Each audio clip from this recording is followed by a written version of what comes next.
एक बार फिर से स्वागत है आप सभी का हमारे चैनल जीटी गुरुजी पर, जहां आप सबको पता है G for grammar and T for translation के वीडियोज आप सभी को मिलते हैं। मैं हूं आपका होस्ट, आपका दोस्त, आपका इंग्लिश गुरु प्रभात कुमार सिंह, और आज मैं आप सबके लिए लेकर आया हूं ऑक्सफोर्ड करेंट इंग्लिश ग्रामर के एक्सरसाइज 30 के सॉल्यूशन को लेकर के, जिसमें है fill in the blanks with suitable question tags. तो इसमें हम लोग क्वेश्चन टैग्स की बात करने वाले हैं।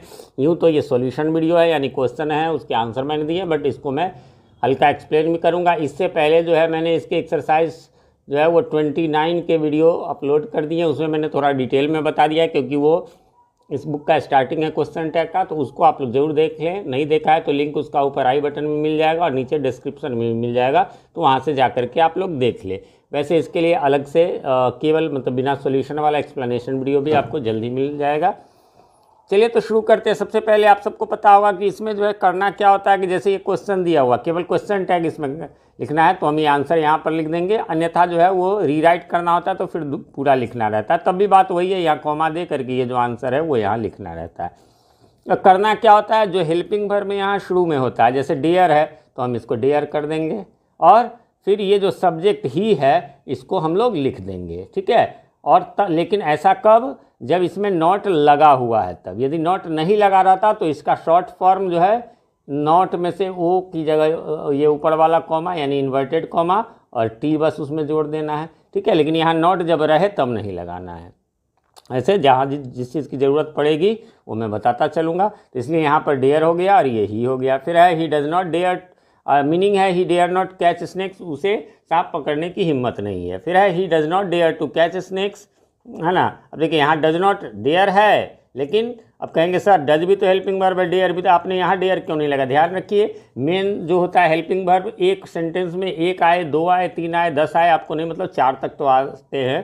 पहला हेल्पिंग वर्ब ही मेन होता है। जैसे क्वेश्चन ही बनाना हो, है ना, इसमें जैसे मान लीजिए कि और दूसरा ले लेते हैं आपको कोई एग्जाम्पल, जैसे कि ही आई हैव अ पेन, है ना, आई हैव अ पेन, तो उसमें किसको पहले बनाए लगाएंगे, हैव को पहले कर देंगे तो क्या हो जाएगा, हैव आई ए पेन।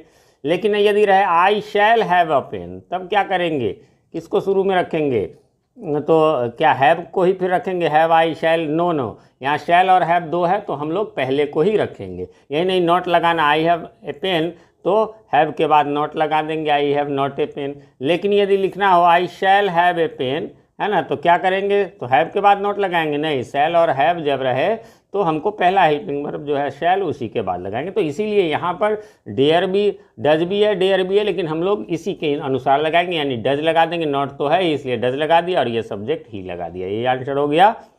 फिर है ही डेयर्स टू कैच स्नेक्स, इसको ज़रा ध्यान से देखेंगे।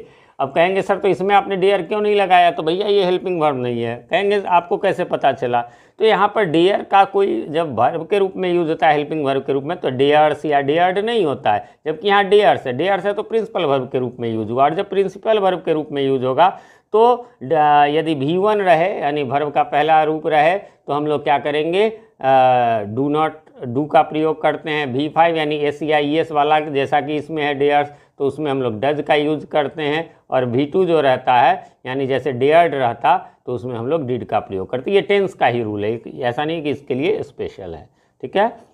फिर आगे बढ़ेंगे, तो इसलिए यहाँ पर डज हो गया, अच्छा नॉट नहीं था इसलिए डजंट भी हो जाएगा, है ना। ये क्या है कि ही डेयर्स टू कैच स्नेक्स, यानी वो सांप पकड़ने की हिम्मत करता है ना। तो यहाँ पर जो है डजंट ही लग गया। और एक बात और ध्यान में रखेंगे कि जो भी है उसका सॉल्यूशन, मैं पहले टीचर हूँ, फिर बाद में मैं जो है यूट्यूबर हूँ, तो मैं अपने हिसाब से आपको बताऊँगा। और मेरा इंग्लिश, मैं MA हूँ, इंग्लिश ऑनर्स है मेरा। प्राइवेट CBSE एफिलिएटेड स्कूलों में मैं 5 सालों तक पढ़ा चुका हूँ। फिलहाल 9 सालों से मैं जो है गवर्नमेंट हाई स्कूल में टीचर हूँ, तो इसलिए उसकी चिंता आपको नहीं करना है, ठीक है। तो अगला है आपको डेयर्ड, यहाँ पर तो क्या हो जाएगा, डिडंट आई। फिर है यू डेयर नॉट, अच्छा मीनिंग एक दो का मैं छोड़ दिया, बहुत सारे लोगों की डिमांड आती रहती है। तो I dare to oppose him, यानी मैंने उसका विरोध करने का साहस किया। You dare not ask her father, तुम्हें हिम्मत नहीं है उसके पिता से पूछने की, तो डेयर यू, यहाँ नॉट लगा हुआ था इसलिए। You don't dare to ask her father, don't पहले से है तो आपको क्या, नॉट तो है इसलिए डू लगा देना है और यू, है ना। अगला है he has dared to go there, अब हैज़ के साथ डेयर्ड है, यहाँ हैज़ पहले है इसलिए, अच्छा नॉट तो है नहीं इसलिए हैजेंट लगा दिया और फिर ये सब्जेक्ट ही हो गया।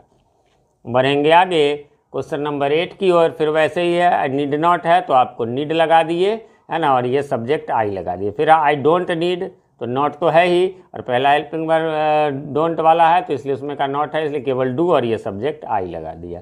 फिर है आई नीड योर हेल्प। अब यहाँ देखिए कोई हेल्पिंग वर्ब जब नहीं रहता है तो ये नीड, आप कहेंगे कि हेल्पिंग वर्ब सर इसमें कहाँ ACIED लगा, वहाँ तो ये वर्ब का पहला रूप के रूप में है।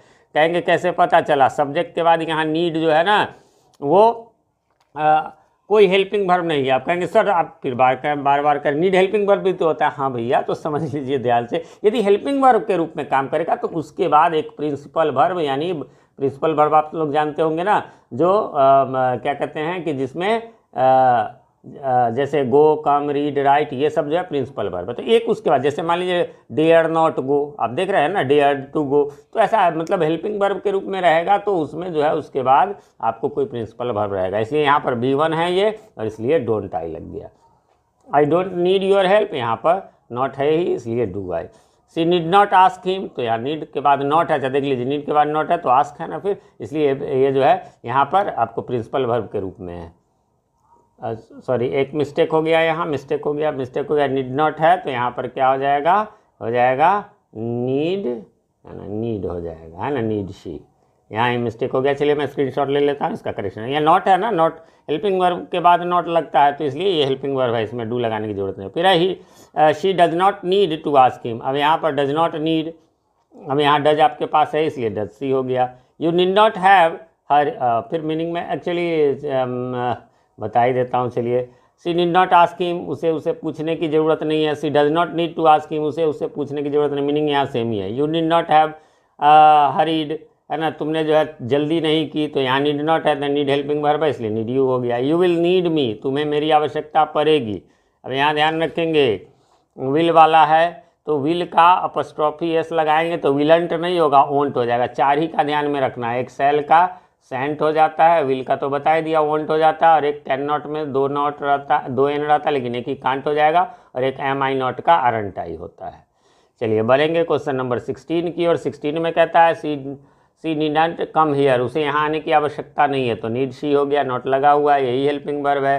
फिर है she use to like you, अब यूज टू में ध्यान रखेंगे दोनों बन सकता है, रूल इसका आप बुक में भी देखेंगे। यूज टू रहे तो डिडंट भी लगा सकते हैं, यूज डंट भी लगा सकते हैं। Use to smoke a pipe, चलिए मैं यहाँ केवल डिडंट का प्रयोग करता हूँ, वैसे यूज डंट यहाँ भी हो सकता है। यूज डंट टू लाइक हर, यहाँ पर यूज आई हो गया, वैसे डिड आई भी लगा सकते हैं। फिर है they usedn't to go there, वे वहाँ नहीं जाया करते थे, तो क्या हो जाएगा यूज्ड दे, वैसे डिड दे भी हो सकता है। ठीक है, एक लास्ट का और रह गया, you use the money to set up a project, तुम जो है पैसे का प्रयोग करते थे एक प्रोजेक्ट के लिए, फिर वही डिडंट यू या यूज डंट यू भी लगा सकते हैं। इस प्रकार से ये यहीं पर समाप्त हो गया। उम्मीद करता हूँ आपने मिला लिया होगा, कोई कन्फ्यूज़न नहीं होगी। फिर भी किसी प्रकार का कोई कन्फ्यूज़न हो तो कमेंट करें, वो क्वेश्चन पूरा लिख करके कमेंट करें जिससे मुझे बुक में देखने की ज़रूरत नहीं हो पड़े, नहीं तो ऐसे होता है कि कौन से एक्सरसाइज का है फिर बुक निकालिए, और मेरे पास थोड़ा टाइम का प्रॉब्लम रहता है क्योंकि 2 यूट्यूब चैनल है, 2 जगह कोचिंग है, इसके अलावा जो है वो आजकल मैं शेयर बाज़ार में भी थोड़ा सा ध्यान देने लगा हूँ, और स्कूल तो है ही अपना गवर्नमेंट स्कूल, तो वहाँ भी जाना पड़ता है, तो बहुत सारे काम इसलिए मैं बिजी रहता हूँ। कमेंट करें, मैं रिप्लाई जरूर देता हूँ, थोड़ी देर से ही सही। और हाँ, कैसे लगते हैं हमारे वीडियोज़, या कोई सुझाव हो तो उसे भी कमेंट करें। चैनल पर नए हैं, चैनल को सब्सक्राइब नहीं किया तो प्लीज़ इसे सब्सक्राइब कर लें, और साथ में नोटिफिकेशन बेल में ऑल को प्रेस कर दे, जिससे कि हमारे आने वाले वीडियोज़ सबसे पहले आप तक पहुँच सके और पहले के वीडियोज़ आपको ढूंढने में आसानी हो। मिलते हैं अगले वीडियो में, तब तक के लिए हैव अ नाइस डे।